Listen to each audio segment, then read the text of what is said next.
जय हिंद दर्शकों, जय हिंद साथियों। आज जो हमारा जो तीसरा रस है हम उसको कंटिन्यू करने वाले हैं। तो तीसरा जो रस है रौद्र रस है। हम सब जानते हैं कि रौद्र रस जो है वो काव्यगत प्रधान रस है। मतलब हमने चर्चा की है पिछले अपने भाग में 4 रस जो होते हैं जिनके ऊपर ऊपर मात्रा चढ़ी है वो काव्यगत प्रधान रस है। श्रृंगार हो गया, वीर रस हो गया, रौद्र रस हो गया और विभत्स रस हो गया।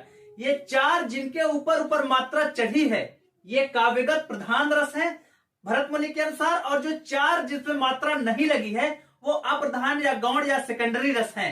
जैसे हास्य हो गया, करुण हो गया, अद्भुत हो गया। तो ये जिनमें मात्रा ऊपर नहीं चढ़ी हुई है वो काव्यगत अप्रधान रस है। मतलब 4 प्रधान रस और 4 गौण रस सेकेंडरी रस होते हैं। तो उसमें से जो तीसरा है वो रौद्र रस है। ध्यान रखिएगा, कुछ बातें याद रखना है कि रौद्र का जो देवता है वो रुद्र है और जो इसका रंग है वो रक्त है। यानी तीनों ही रसें हैं, देवता रुद्र और रंग रक्त वर्ण इसका रंग है। तो तीनों रसें हो गए। इसका स्थायी भाव क्रोध में है। होता क्या है, जहां विरोधी दल द्वारा निंदा या छेड़खानी की जाती है, धर्म के प्रति अपमान या तिरस्कार के द्वारा जो प्रतिशोध की भावना आती है ना, वहीं पर जो है रौद्र रस होता है। मतलब सोचिए, आपको गुस्सा कब आता है? जब आप पर आपके धर्म पर कोई कुठाराघात कर देता है या आप कर कोई निंदा करता है, आपकी विरोधी दल द्वारा निंदा किया जाता है, छेड़खानी किया जाता है, अपने देश के प्रति कुछ कह दिया जाता है। ऐसी कंडीशन में हमको गुस्सा आता है। तो रौद्र से ज्यादा टाइम इसमें लेंगे नहीं। इसके 2-3 उदाहरण देख लेते हैं। जैसे अर्जुन वाला जो संवाद है वो बहुत ज्यादा फेमस है, कृष्ण और अर्जुन का, कि उस काल मारे क्रोध के तन कांपने उनका लगा, मानो हवा के जोर से सोता हुआ सागर जगा। एक तो उत्प्रेक्षालंकार है ही इसमें, मानो हवा के जोर से सोता हुआ सागर जगा।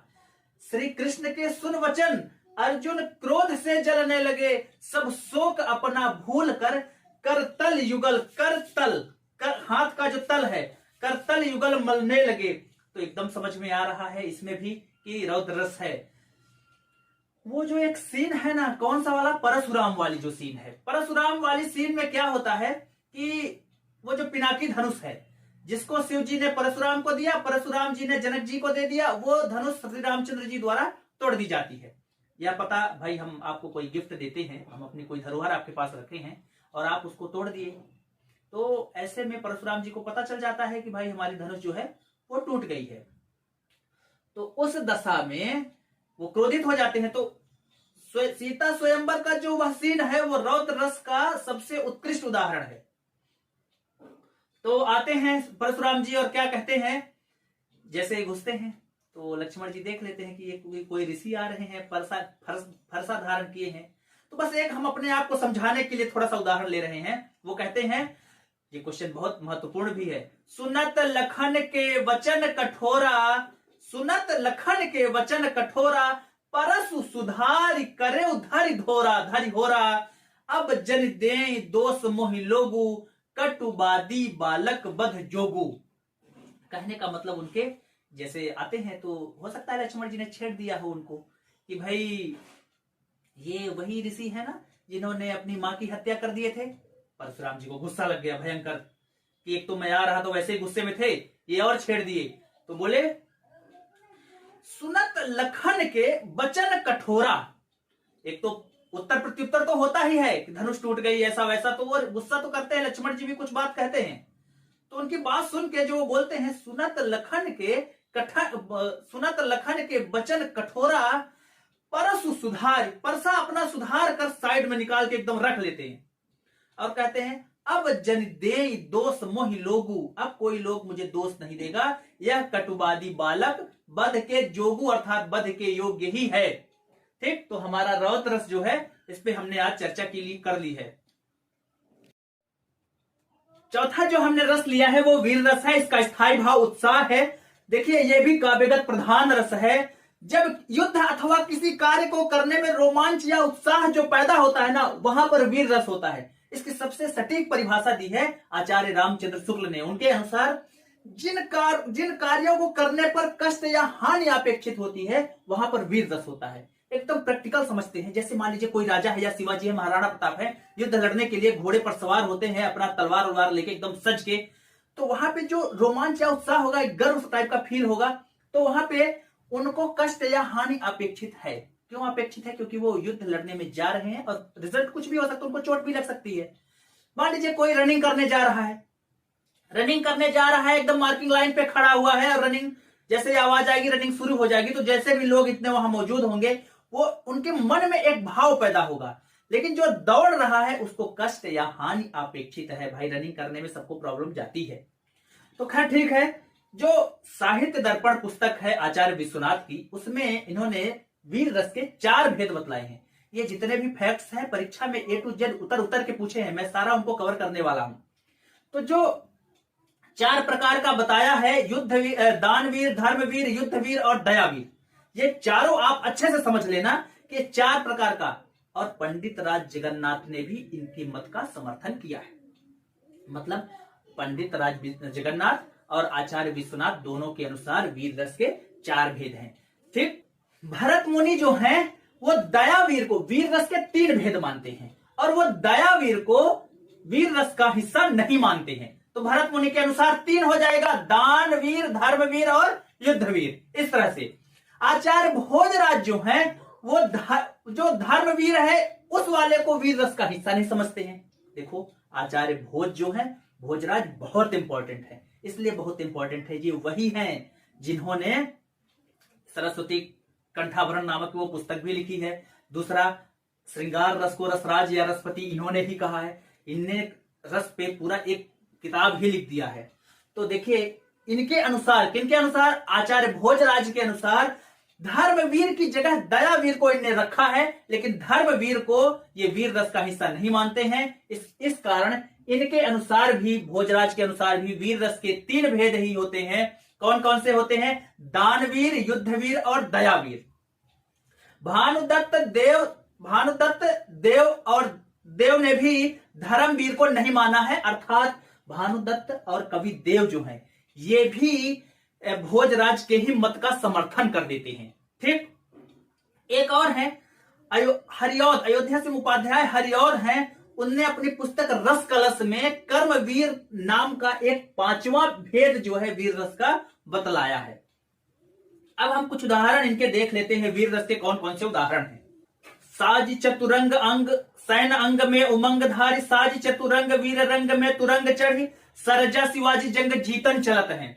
मतलब जो वहां पे साउथ में महाराष्ट्र नागपुर के नीचे साइड जो है, वो अहमद शाह जो एरिया है, वहां पे लोग जाह की उपाधि देते थे। वहां पे जो लोग रहते भी थे ना, जैसे कोई शासक रूलर रहता था, जैसे आसफ जाह, तो यहाँ उनकी उपाधि थी। तो शिवाजी की उपाधि थी सरजाह की। सरजाह की तो सरजा शिवाजी जंग जीतन चलत है, तो शिवाजी जंग को जीतने जा रहे हैं। साज चतुरंग सैन अंग में उमंग धर, अपनी चतुरंगिनी सेना को साज कर, अपने अंग में उमंग धारण करके, साज चतुरंग वीर रंग में तुरंग चढ़ी। तुरंग का मतलब होता है घोड़ा, ध्यान रखेंगे। तुरंग का मतलब घोड़ा और कुरंग मतलब हिरण। ठीक, कुरंग मतलब हिरण और तुरंग मतलब घोड़ा। ठीक, ये भी ध्यान रखेंगे। सरजा शिवाजी जंग जीतन चलत है, जंग जीतने के लिए शिवाजी चलते हैं। युद्धवीर का कितना अच्छा वर्णन हुआ है यहाँ पर। वह खून कहो किस मतलब का जिसमें उबाल का नाम नहीं, वह खून कहो किस मतलब का आ सके देश के काम नहीं। एक ये बात, अभी जब सर्जिकल स्ट्राइक हुई थी तो रामधारी सिंह दिनकर की जम्मू कश्मीर के एडीजी ने ट्वीट किया था रात को 3 बजे। वो लाइन देखिए, कितना रामधारी सिंह दिनकर ऐसी सामान्य शख्सियत नहीं है। वीर रस के, आधुनिक काल के वीर रस के सर्वश्रेष्ठ कवि हैं, और सर्वकालीन समय में भूषण वीर रस के सर्वश्रेष्ठ कवि हैं। लेकिन आधुनिक काल के वीर रस के सर्वश्रेष्ठ कवि कौन है? रामधारी सिंह दिनकर। फैक्ट्स कॉपी में बिल्कुल लिखते जाइएगा। बिहारी श्रृंगार रस के सर्वश्रेष्ठ कवि हैं। ठीक ना? सूर्यकांत त्रिपाठी निराला की सरोज स्मृति एक शानदार पुस्तक है करुण रस की। उनकी पुत्री की डेथ हो जाती है सूर्यकांत त्रिपाठी निराला की, जिसका नाम था सरोज, तो उसी पर आधारित यह पुस्तक उन्होंने लिखी थी।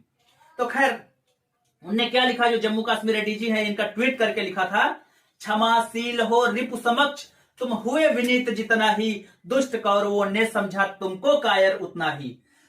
तुमने क्षमा को, मतलब पाकिस्तान को हम बार बार जो है समझा रहे थे, हम उसको हर बार क्षमा कर देते थे, लेकिन वो क्या हमको समझ रहा था कि हम कायर हैं। तो सर्जिकल स्ट्राइक करने के बाद उसको एक मैसेज दिया था, क्षमाशील हो रिपु समक्ष रिप का मतलब होता है दुश्मन। तो तुम क्षमा की भावना जितना ही रखोगे ना दुश्मन के सामने, क्षमाशील हो रिप समक्ष तुम हुए विनीत जितना ही, तुम जितना विनम्र बने उसके सामने, तो तुम्हारी विनम्रता को कम क्या समझा, दुष्ट कौरवों ने समझा तुमको कायर उतना ही। कितना बढ़िया उदाहरण था। मतलब ये जो इतने बड़े बड़े अधिकारी होते हैं ना, वो भी इनकी पुस्तकें पढ़ते हैं। हम लोगों को तो इनसे शिक्षा लेनी चाहिए।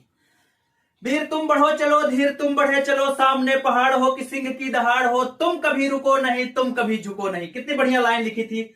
और माखनलाल चतुर्वेदी की वो लाइन, ऐसे ही कोई माखनलाल सामान्य इंसान नहीं बन जाता। मुझे तोड़ लेना बनमाली, उस पथ पे तुम देना फेंक, मातृभूमि का पर शीश चढ़ाने जिस पथ जाए वीर अनेक। सिंहासन हिल उठे राजवंशों ने भ्रुकुटी तानी थी, बूढ़े भारत में भी आई फिर से नई जवानी थी।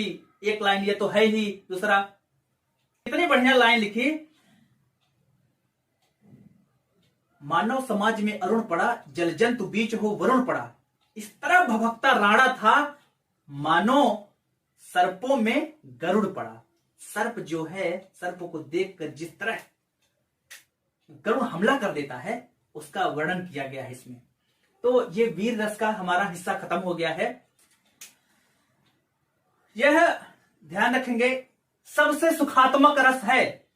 इसका जितने भी रस है उसमें सबसे सुखात्मक रस है। इसका मतलब यह हुआ कि कुछ ऐसे रस भी होते होंगे जो दुखात्मक होंगे। हाँ बिल्कुल होते हैं। जैसे करुण रस हो गया, विभत्स रस हो गया।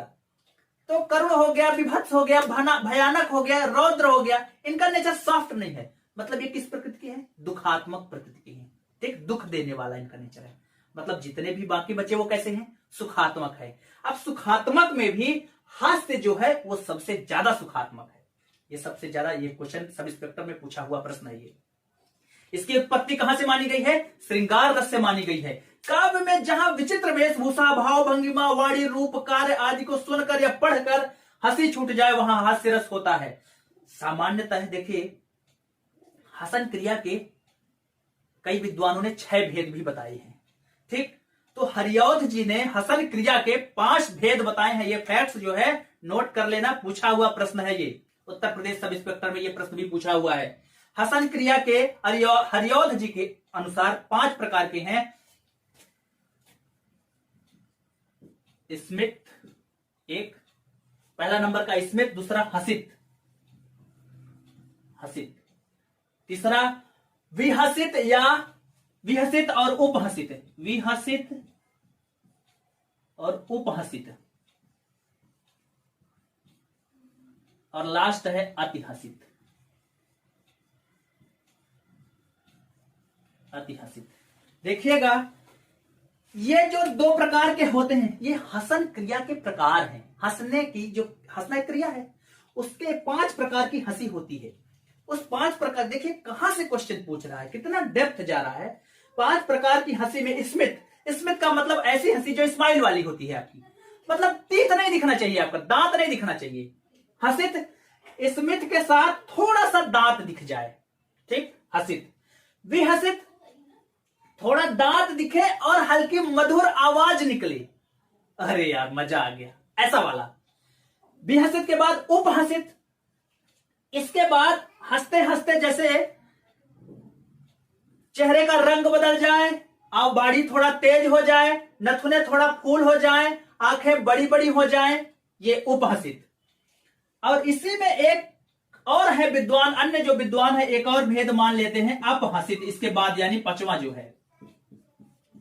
क्योंकि ये तो हरिऔध जी के अनुसार है, तो कुछ विद्वान इसको भी मानते हैं। इसमें क्या होता है, हंसते हंसते आंसू आ जाते हैं इस वाले में, अपहसित में। तो उपहसित तक तो ठीक, थोड़ा आवाज तेज हो जाती है, थोड़ा मुंह का रंग बदल जाता नहीं, हंसते हंसते बहुत तेज हंसने लगता है आदमी, तो कंधे वंधे हिलने लगते हैं, तो कंधे हिलने लगते हैं, तो वो वाली कंडीशन। अब इसमें इतना ज्यादा हंसने लगो कि आंसू आ जाए, हंसते हंसते आदमी फिर वो बोलता रुक जाओ, बस करो भाई, बस करो अब। और लास्ट है अतिहसित। अतिहसित का मतलब होता है, यही वो शब्द है जिसका तत्सम है अट्टहास। अट्टहास का मतलब ये सारी क्रियाएं तो हो ही, इसके साथ साथ आदमी ताली पीटने लगे और कूदने लगे, ताली पीट पीट के हंसने लगे। मतलब इतना उसको मजा आ जाए, आनंद आ जाए कि वो ताली भी पीटने लगे पूरी तरह। तो ये दो प्रकार के हैं, इनको बोला जाता है उत्तम हंसी। ये जो दो प्रकार के हैं इसको बोला जाता है मध्यम प्रकृति की हंसी। और लास्ट का जो दूसरा है ये वाला और ये वाला, इसको बोलते हैं अधम हंसी, यानी ये हंसी नहीं हंसना चाहिए। ठीक, तो इसके बारे में भी हमने देख लिया कि हसन क्रिया के जो प्रकार है उसके बारे में हमने चर्चा कर लिया। अब देखिएगा, हास्य रस के साथ एक बढ़िया बात है, केशव दास जी ने 4 प्रकार के हंसी का उल्लेख किया है। मंदहास, कलहास, अतिहास, परिहास। मंदहास मतलब धीरे धीरे हंसी, कलहास मतलब कलरव ध्वनियों के साथ हंसी, थोड़ा सा आवाज निकाल के, है ना, जैसे वो इसमें स्मित और हसित बताया था। कलहास मतलब थोड़ा कलरव के साथ हंसी। अतिहास मतलब अट्टहास, जो बहुत तेज हंसी वाली थी। और एक परिहास का मतलब दूसरे पर की जाने वाली हंसी, जैसे हंसी उड़ाई गई है ना, ऐसी वाली। तो हास्य रस के उदाहरण के साथ एक समस्या है। समस्या ये है कि इसका जो उदाहरण रहता है ना, ये प्रथम दृष्टया समझ में नहीं आता कि यह हास्य रस का उदाहरण है, और उसमें जो ऑप्शन दिया जाता है तो ऐसा लगता है कि यह भक्ति रस या शांत रस का उदाहरण हो सकता है। जैसे मान लीजिए मैंने एक उदाहरण आपको दिया, विंध्य के वासी उदासी तपोव्रतधारी महाबिनु नारी दुखारे गौतम तीय तरी तुलसी सो कथा सुनिभे मुनिवृंद सुखारे। तो ये सुनने पर यह हंसी नहीं आई। इसका जब अर्थ हम जानने की कोशिश करते हैं तब समझ में आता है कि विंध्य पर्वत में जो एक सीन समझिएगा। विंध्य पर्वत में खूब सारे साधु महात्मा थे। कोई साधु महात्मा जो है वो कपड़े धो रहे थे, कुछ लकड़ियां बिन रहे थे, कुछ खाना बनाने की तैयारी में थे, तो कुछ दीपक जलाने का काम, बनाने का काम कर रहे थे, कुछ चावल गेहूं बीन रहे होंगे, भाई अपने खाने की व्यवस्था में सब लगे हैं। ऐसे में एक ऋषि आए और बोले, तुमको लोगों को पता चला कि इस विंध्य के पर्वत में श्री राम आने वाले हैं? तो उनने बोला, अरे वाह, विंध्य पर्वत में प्रभु श्री राम आ रहे हैं, ये वही श्री राम है ना जिनके पैरों पर पत्थर के आ जाने पर, शिला आ जाने पर वह नारी का रूप ले लिया था पत्थर ने। तो इस विंध्य पर्वत में तो कितने सारे पत्थर हैं, सारे नारी बन जाएंगे। तो जब यहां नारी हो जाएंगी तो हम लोगों को ये काम नहीं करने पड़ेंगे, कितना अच्छा मजा हो जाएगा हम लोगों को। तो प्रभु श्री राम जो है वो गौतम पत्नी जो है अहल्या को ने श्राप से मुक्त कर दिया था, तो पत्नी बन गई थी, पत्थर पे पैर रखा था तो शिला बन गई थी, वो पत्नी वो स्त्री का रूप ले ली थी। तो बोले यार ये तो प्रभु श्री राम वही वाले हैं, इनके पैरों के नीचे अगर पत्थर आ गया तो उतनी सारी स्त्रियां हो जाएंगी, और यहाँ खूब सारे पत्थर हैं तो उनके पैरों के नीचे आएंगे ही, और हम लोगों को ये सारे कार्य नहीं करना पड़ेंगे। विंध्य के वासी, विंध्य पर्वत में रहने वाले, उदासी उदास हैं, तपोव्रत धारी जो व्रत और तपस्या करते हैं वे, नारी दुखारे नारी के बिना दुखी है। हंसी तो ऐसे आ जाए इसमें कि तपस्वी मुनि नारी के बिना दुखी है भाई। गौतम तीय तरी तुलसी, गौतम की पत्नी को जिन्होंने तरा है वो आ रहे हैं, यह कथा सुनकर सभी मुनिवृंद सुखारे, सभी मुनिवृंद खुश हो गए, प्रसन्न हो गए। दूसरा उदाहरण देखिए, पुनि पुनि मुनि उकसही अकुलाही देख दशा हरिगन मुस्काही। नारद जी को पता चलता है कि जो स्वयंवर होने वाला है एक जगह कहीं, वहां जो औरत है उसको हरि रूप बहुत पसंद है। तो हरि रूप बहुत पसंद है, इसका मतलब बोले नारायण नारायण प्रभु मुझे आप हरि रूप दे दीजिए। हरि ने, विष्णु भगवान ने बोला ऐसे काम में वो देरी नहीं करते हैं। बोले तथास्तु। हरि के कई अर्थ होते हैं, ठीक, हरि का मतलब शेर भी होता है, हरि का मतलब बंदर भी होता है, हरि का मतलब विष्णु भी होता है, ठीक, हरि का मतलब हिरण्य भी होता है, कई सारे मतलब निकलते हैं। तो ऐसे कामों में प्रभु ने देर नहीं किया और बोला तथास्तु, और विष्णु भगवान जानबूझकर हरि का मतलब बंदर ही समझे। हरि का मतलब अब वो बंदर का रूप लेके नारद जी वहां स्वयंवर में पहुंच गए और बढ़िया सबसे आगे वाली सीट पे जाके बैठ गए। सबसे कि अब यहीं से निकलेंगी वो, और हरि का रूप मुझे मिल ही गया है, मेरी आज शादी हो जाएगी। पुनि पुनि मुनि उकसही अकुलाही देख दशा हरिगण मुस्काही। तो देखिए अब वो आई, उनको देखी और देख के मुस्कुरा दी और आगे चली गई। नारद जी सोचे अरे हरि तो मैं ही था, ये मुझे देख के आगे क्यों बढ़ गई भाई। तो देखिए वहां पे जो वो थी ना, वो हंस के नहीं देखी थी, देख कर हंसी थी। हंस के देखना अलग है और देख कर हंसना अलग है, दोनों में बहुत अंतर है। तो वहां वो हंस के नहीं देखी थी, देख कर हंसी थी। नारद जी समझिए हंस के देख रही है। वो बार बार अपनी जो सीट है ना, वो जैसे वो निकल गई देख के हंसते हुए। तो सोचिए अरे इन्होंने लगता है मुझे अच्छे से देखा नहीं, तो उन्हें अपनी सीट से उठ के दूसरी सीट में, हर बार वो कूद कूद के अगली सीट पे बैठते जा रहे हैं। पूनी पूनी मुनी वो कसाही अकुलाई, बार बार व्याकुल हो रहे हैं कि क्या हो रहा है भाई। ये देख दशा, उनकी यह दशा देखकर सभी हरिगण जो है वो मुस्कुरा रहे हैं। ठीक, अब वो सामान्य सा आपका घिसा पिटा उदाहरण जो है वो किताबों में जो मिल जाता है कि अकलमंद से कह रहे मिस्टर मूर्खानंद, देश धर्म में क्या रखा पैसों में आनंद। तो चलो उसको भी मैंने बता दिया कि बता दो भाई किताब में सर एक और उदाहरण हो जाए, 2-3 उदाहरण हो जाए, लास्ट में हम प्रैक्टिस सेट तो ऐसे ही करवाते ही हैं। ठीक, अब हमारा जो छठवां रस होगा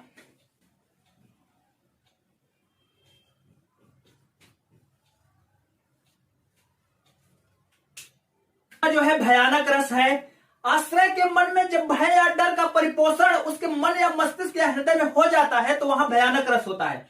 आमतौर पर शमशान की आवाजें, रात में किसी जानवर आदि के रोने की आवाजें भयानक, इनसे भयानक रस का परिपोषण होता है। भरत मुनि ने इसका अनुसार काला बताया, भयानक रस का जो रंग है वो काला तथा देवता काल देव बताया है। लेकिन भानुदत्त के अनुसार इसका वर्ण जो है वो श्याम और देवता यम है। तो एक ही बात तो हुई सर, है ना, बस नाम अलग अलग है। एक काला बोला, एक भरत मुनि ने काला बोला और भानुदत्त ने इसका श्याम बोला। तो किताबों में और ऑप्शन में अगर ऐसा मिलता है तो आपको समझ लेना है।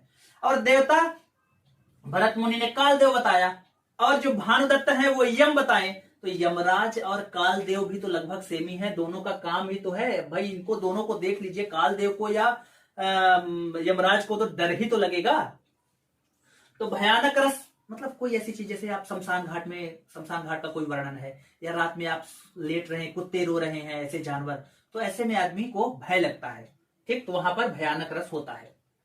जैसे एक और अजगर ही लखी, एक और मृगराज, बिकल बटोही बीच ही परियो मूर्छा खाए। एक और अजगर है और एक और मृगराज यानी शेर है, बीच में राहगीर है, पथिक है। उन दोनों को देखता कि अरे यार अब तो मेरा बच पाना मुश्किल है। जब हमेशा अपने आप की कष्ट होता है, अपने आप को कष्ट होता है या अपने आप को हानि प्रतीत होता है, तब वहां भयानक रस होता है।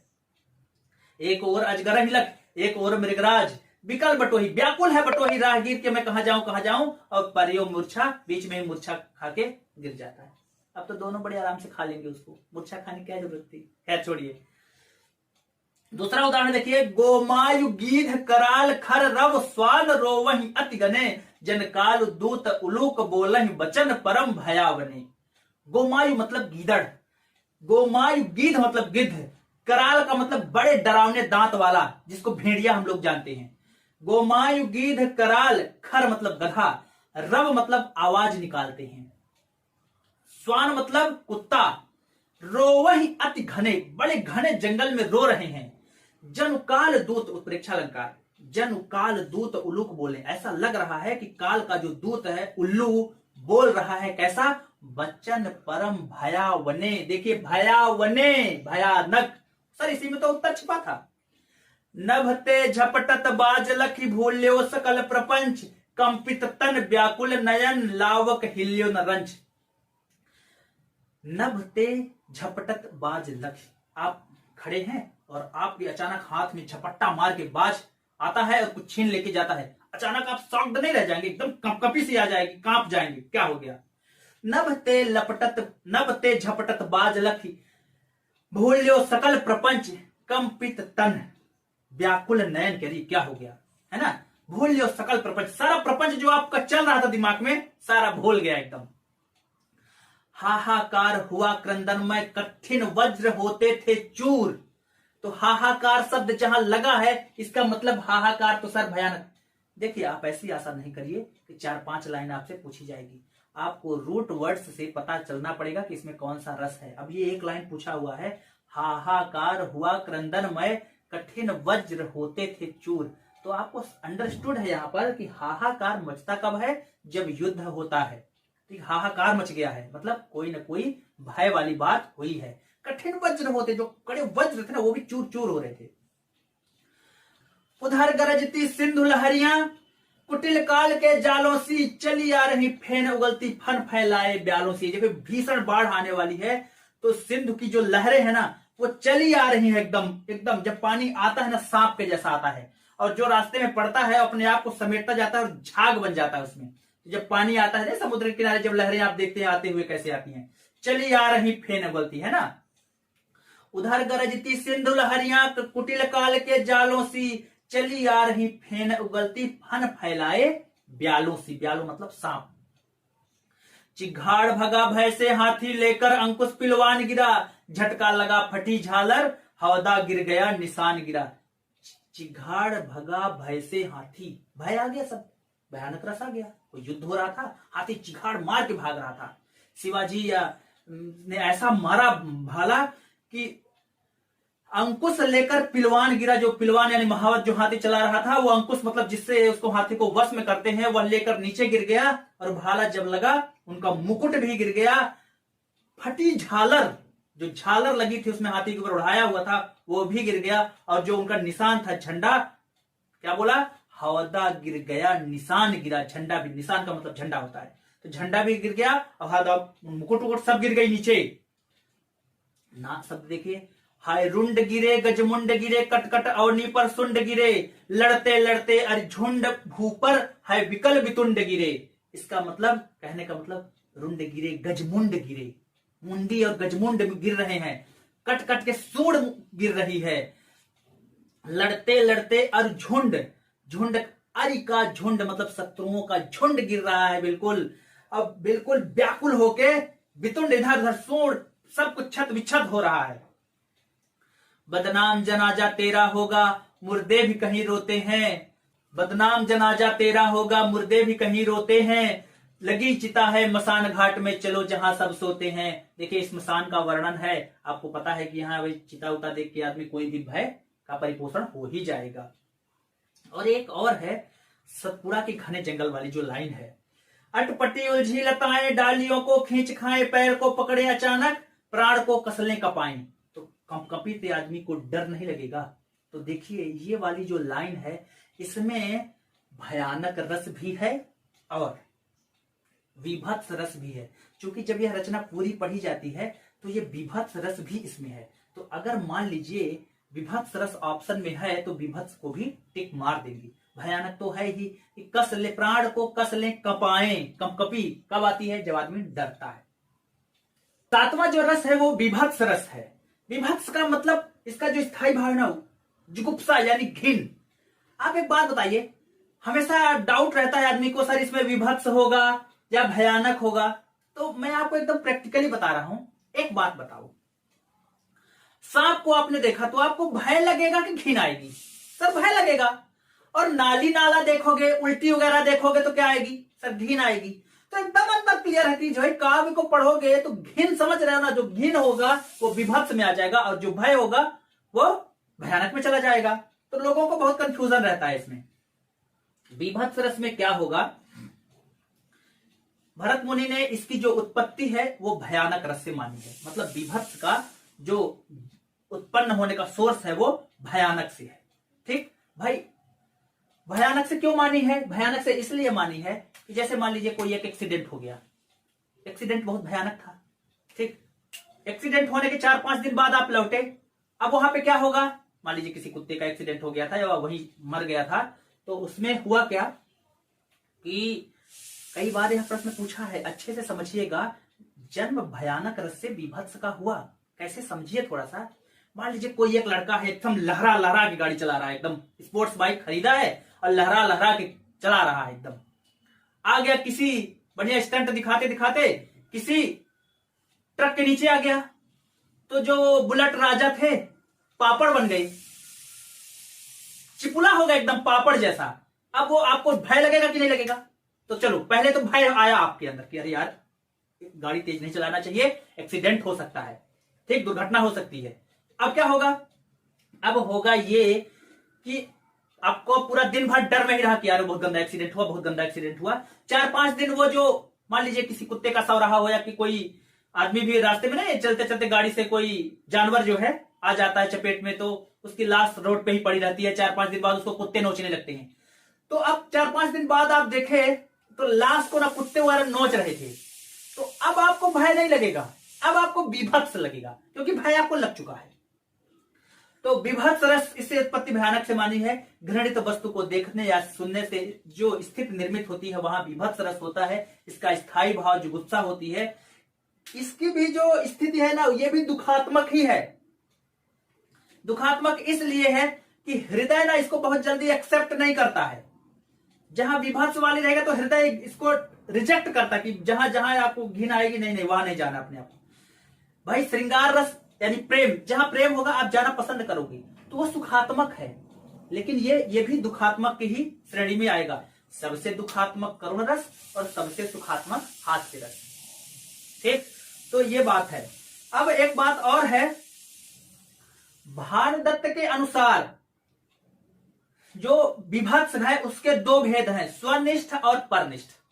तो घिन मतलब अपने हिसाब से घिन आ रही कि दूसरे के हिसाब से आ रही है। हो सकता है, देखिए, जिस बातों से मुझे घिन आ जाए जरूरी नहीं कि उस बात से सामने वाले को भी घिन आए। तो ये बात है। और ध्यान रखेंगे, भरत मुनि, धनंजय और विश्वनाथ के अनुसार विभत्स के 3 भेद हैं। याद रखिए, कॉपी में अच्छे से लिख लीजिए।